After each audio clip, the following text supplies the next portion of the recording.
But of the 14 major examinations conducted by the NTA, 6 have had allegations of paper leaks and other discrepancies, and 15 examinations have been postponed by the NTA in the last 7 years. That faith, madam, is fragile. This House has a duty to protect it. ചോദ്യപേപ്പർ ചോർച്ച പരിഹരിക്കാൻ കേന്ദ്ര സർക്കാർ കൊണ്ടുവന്ന ബില്ലിൽ പാർലമെന്റിൽ നടന്ന ചർച്ചയിൽ പങ്കെടുത്ത് സംസാരിച്ച ഡോക്ടർ ശശി തരൂരിന്റെ പ്രസംഗം ഏറെ അക്കാഡമിക് താൽപര്യം മാത്രം മുൻനിർത്തിയായിരുന്നു.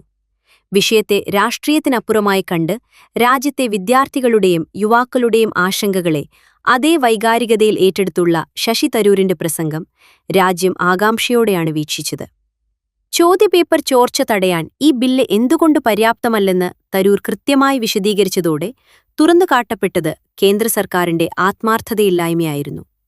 പേപ്പർ ചോർന്നു കഴിഞ്ഞ് കുറ്റക്കാരെ കഠിനമായി ശിക്ഷിക്കുക എന്നതിലേറെ അത് സംഭവിക്കുന്നത് ആദ്യം തന്നെ തടയുക എന്നതായിരിക്കണം ലക്ഷ്യമെന്നും തരൂർ വ്യക്തമാക്കി. അദ്ദേഹത്തിന്റെ വാക്കുകളിലേക്ക്. Thank you, Madam Chair. I rise to speak on this bill at this late hour because the integrity of our public examinations is ultimately about something much larger than the exams themselves. It is about whether a young Indian can still believe that hard work will be rewarded fairly. I won't indulge in the infantile whataboutery we've already heard today about which party has presided over more leaks. We are here because the system is broken and we must fix it. Every year, millions of Indians sit for examinations like NEET, UGC, NET, JEE. They don't just carry an admit card into the exam hall, they carry years of hard work, sleepless nights, the hopes of entire families. Behind them are parents who exhaust their savings on coaching and books, mothers and fathers who actually put their own needs aside so their child can have one more chance, and students who leave the comfort of their homes, often at a very young age, to spend years in unfamiliar cities chasing a single opportunity. For many families, that one examination becomes a locus around which everything resolves: their savings, their sacrifices, their anxieties, their dreams for a better future.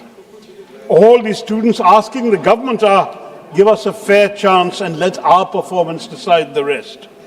When a question paper is leaked, therefore, what is stolen is the value of somebody's hard work. Your bill introduces all sorts of punishments, 10 years imprisonment, 10 crore fines. Fine, but if somebody makes a business out of selling the futures of our children, yes, the law must come down heavily on them. But punishment begins after the damage has already been done. By the time we arrest a person who leaked in NEET paper, lakhs of students have already suffered. Our ambition cannot be merely to publish a paper leak more severely. Our ambition must be to prevent it from happening, Madam Chair. Every paper leak is not an isolated scandal. It exposes a deeper structural weakness in our examination system. If Parliament is serious about safeguarding the integrity of public examinations, our focus must not be, as this bill is, on punishing failure, but on preventing it. The bill talks about investigations completed within 2 months, trials within 3 months. It provides for special fast-track courts. But has our judicial system got the capacity? In 2025, Madam Chair, fast-track special courts registered 1.44 lakh new cases, but it only disposed of 66,500. Pendency in the existing fast-track courts is 2.46 lakh cases. Fast-tracking is not going to be achieved by passing a bill alone. It requires adequate judges, prosecutors, timely investigations, efficient case management, and a situation where the CBI counsel actually shows up in court, unlike today. Until these gaps are addressed, justice will continue to be delayed. You can pass a law, but justice cannot be legislated into existence. If the government really says this bill is going to get cases done in 3 months, can it tell the House how will it be achieved? Will there be more judges, dedicated prosecutors, better forensic capacity? Or is this just a law in paper? Similarly with this proposed special task force, who will serve on the special task force? What qualifications must its officers possess? What will be their tenure? Under which circumstances will a case be handed to it? These questions matter because both the wrongdoers and the investigators are operating under the administrative framework of the government itself. We can no longer think of paper leaks as somebody just opening a sealed packet and finding the questions. Modern examination fraud begins much earlier, at the stage of question setting, moderation, translation, digitization, printing, distribution. So examination security must be present at all these stages. Every access to a sensitive question paper must leave a digital audit trail with independent vetting, and we require a serious cybersecurity framework. I had a lot more to say, but in the interest of time, I'll cut it short. Technology, in other words, should protect our students, not be a barrier to them. And so this House, Madam Chair, must think beyond this bill towards a comprehensive reform of our examination architecture. India has to move away from the single, high-stakes, high-stress examination model, where the future of millions is decided in a few grueling hours, and one bad traffic jam, one illness, one accident could actually ruin an entire year of a student's life. Why can't we be like the SAT or the GRE, entrance examinations conducted through a continuous computer-based testing system with multiple attempts throughout the year, allowing students to submit their best score for admissions? Secure with competitive computer-adaptive question banks. This could reduce stress, accommodate unforeseen emergencies, strengthen examination integrity, and eliminate the single-point failures that make paper leaks inevitable. I have conveyed this suggestion to your high-powered committee of Mr. Nilekani as well. But this brings us, Madam, to the National Testing Agency in the bill. The NTA has conducted hundreds of examinations involving crores of candidates. But of the 14 major examinations conducted by the NTA, 6 have had allegations of paper leaks and other discrepancies, and 15 examinations have been postponed by the NTA in the last 7 years. Now, why is this sorry record there? The NTA has only 39 permanent posts, and 15 of these posts are lying vacant. So just 24 people on permanent posts responsible for examinations that can determine the futures of crores of young Indians? There's something fundamentally wrong about this arrangement. An organization carrying permanent responsibility cannot depend on temporary capacity. You need accountability, but you also need action.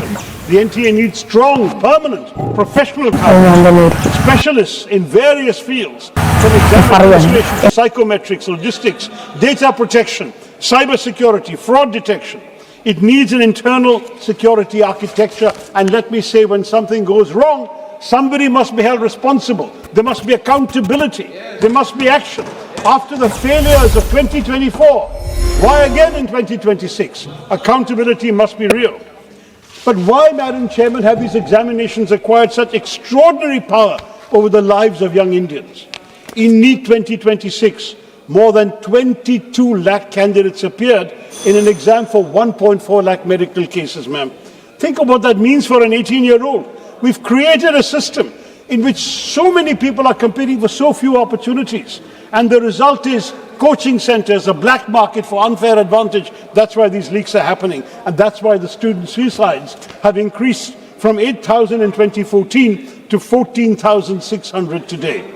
Madam, I would love to speak more emotionally, but give me 2 minutes for one more point. It is extremely important to understand that these are not just numbers. That was somebody's child. That was somebody's books lying on a table. Somebody who came to believe that failing, missing this exam meant failing in life. What do we tell their parents? What do we tell our fellow citizens? We need, ma'am, more quality institutions, more seats, more pathways to professional education in which one examination does not become a referendum on a young person's life. The student's responsibility is to prepare. Our responsibility is to make sure that preparation matters. At its heart, ma'am, the debate is not about paper leaks. It's about the credibility of our system itself. We must have a comprehensive transformation. This bill will pass, but it's not enough. That's the message I want to give the government. Let us dismantle these cheating networks. Ma'am, 1 minute. Let us do something more important. Let us build an examination system in which these crimes become harder to commit in the first place, because the success of this law should not be measured by the number of people we send to prison. It should be measured by the number of paper leaks that never happen again, by the examinations that take place on time, results that students can trust, institutions that accept responsibility. More importantly, madam, it should be measured but whether a young Indian can walk into an examination hall believing that one simple thing is true, that no one has bought an advantage they've spent their years working to earn. That faith, madam, is fragile. This House has a duty to protect it. Thank you, Madam Chair.